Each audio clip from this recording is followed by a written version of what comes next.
Phyllis and Sharon hatch a plan to entrap their captor, and Nick and Billy receive an ominous message.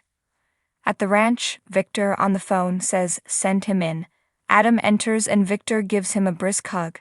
Adam asks about his health. His dad is feeling better. Adam warns, "Just take it easy." Victor asks what's on his mind. Adam tells him he was right. Moving on to the ranch was the best thing he could have done, and bringing Chelsea with me. Living under the same roof with Connor has been so much better. Victor reminds Adam his son asked for it.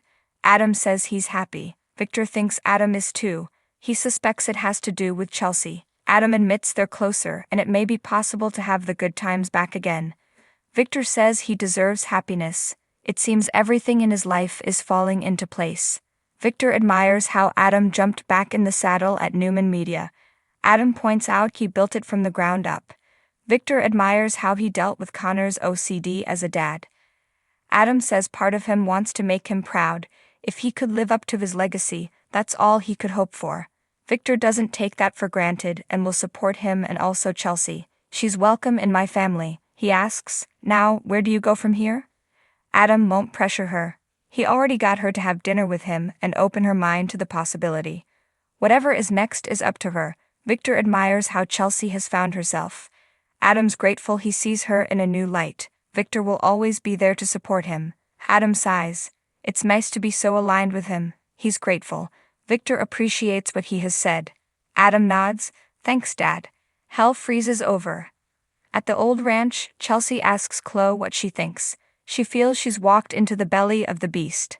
Chelsea felt off at first as well, but now it feels like they're home. Chloe asks, "You're not together with Adam?" Chelsea says they're not back together officially, but they're on their way. Chloe knows he loves Connor. Chelsea says he's a good dad and has become so much less selfish. She knows Chloe thinks he's bad news and invites her to let her have it. Chloe surprises her by saying she's really happy for her. Chelsea gawps, "Are you okay? Do you need medical attention?" Chloe says she's learned that it's pointless to warn other people about their choices. She'll never be Adam's biggest fan, but she admired how he handled the situation with Connor.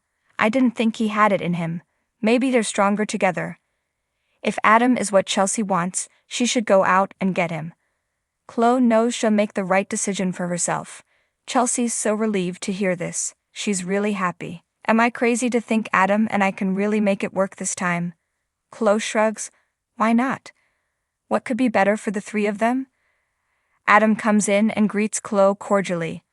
Chloe thanks Chelsea for her hospitality and wishes Adam well before leaving.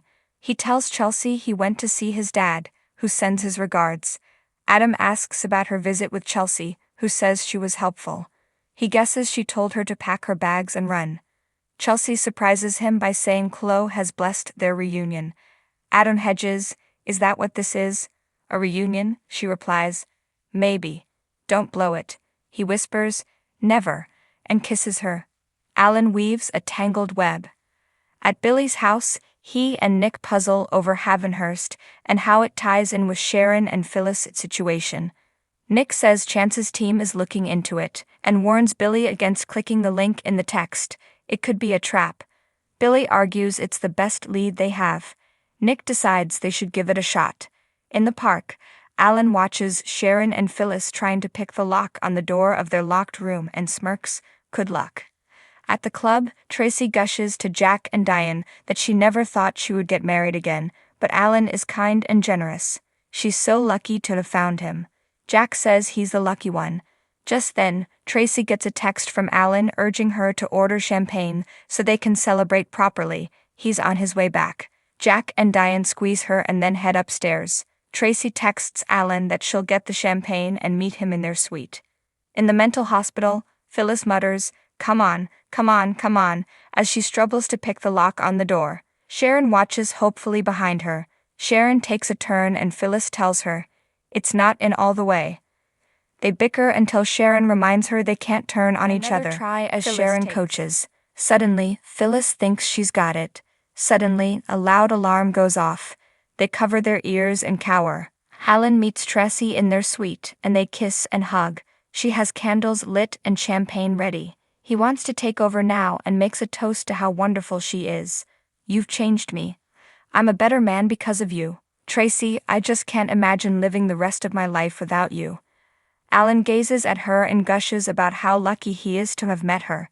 Tracy's grateful to have found him. He wants to make it official and pulls out the engagement ring, opening the box. Tracy tells him it's perfect, just like him. He wants to do this right and gets down on one knee. I love you. You're everything to me. Tracy Abbott, will you marry me? She says nothing would make her happier. Alan slips the ring on her finger and she thanks him for all of the magic he's brought to her life. As they kiss, his phone dings and a notification pops up about a potential breach. At the hospital, Phyllis manages to shut off the alarm. Sharon says there has to be another way. Phyllis hollers that there is no other way. Sharon's sure someone will find them. Phyllis yells that their family won't find them. They're in some random clinic. How would they find them? Sharon doesn't know. Phyllis asks her to tell her honestly. Would one of their family members even get there, let alone find them there, before it's too late? At Billy's place, Nick reassures Faith on the phone before rejoining Billy. He clicks the link in the text from the burner phone, and they see a snapshot of Phyllis and Sharon in the locked room at the hospital. Billy gawps. What the hell? They deduce that the women are being held captive inside the facility. Billy is ready to go and help them, but Nick is more cautious. Why would they take them in the first place and then tell them exactly where Sharon and Phyllis are? Alan pushes for a wedding. At Crimson Lights, Jack tells Diane that Tracy hasn't been this happy in some time. Alan did that. It's kind of like the joy she brought into his life.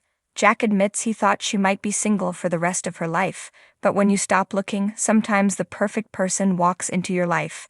Jack can't wait for Ashley and Billy to find out. They marvel that Alan fits right in. Tracy couldn't have written a better love story. The toast to Tracy and Alan. In their suite, Alan pushes Tracy to decide when they can get married. He doesn't want to wait. Tracy agrees they shouldn't wait very long then. Nothing would make her happier than to start their life as a married couple. Alan tells her their future is going to be so bright it will be breathtaking. Phyllis proposes a new plan. At the mental hospital, Phyllis holds her head as she and Sharon agonize over their situation. Phyllis tells Sharon they like riddles and shows her the card that was beside her on the sofa. This was the last clue. Sharon wonders where it came from. It wasn't here yesterday. Phyllis says she ingested something that made her heart stop, and then it appeared. Sharon, our captor is coming in here overnight while we sleep. The sick freak is coming in there while they're asleep and planting clues. My God, we're at their mercy, Phyllis frets. What if we'd woken up while they were here? Sharon points out that if they're coming in at night, that gives them an opportunity. One of them will have to be awake at all times but pretending to be asleep. They'll have to be very clever about it. Phyllis has another idea. There is another option. Phyllis tells Sharon they should find the camera and shut it off. Then the sick freak will have to make an appearance. Sharon questions if they'll care if they can't see them. Phyllis says the sicko likes control and wants to witness his experiment in real time. Sharon worries the person will leave them there to die. Phyllis says they can't be obedient, they have to be smart. This is a sport for them. They like watching us survive. This is entertainment, how we survive. You get that right? That's what all these sick games have been about. Sharon nods, distressed. An ominous message. At Billy's place, he tells Nick there's a link at the bottom of the picture. They click it and a skull appears on a black background. The mouth opens and words come onto the screen. Who will pay the price to save the life of the mind? Nick asks, what kind of psychopath are we dealing with? In their suite, Alan and Tracy kiss. His phone keeps pinging with notifications about the attempted door breach. Tracy suggests he check his cell phone. It keeps pinging and Alan tells her nothing is more important than her, his future bride. The phone keeps pinging.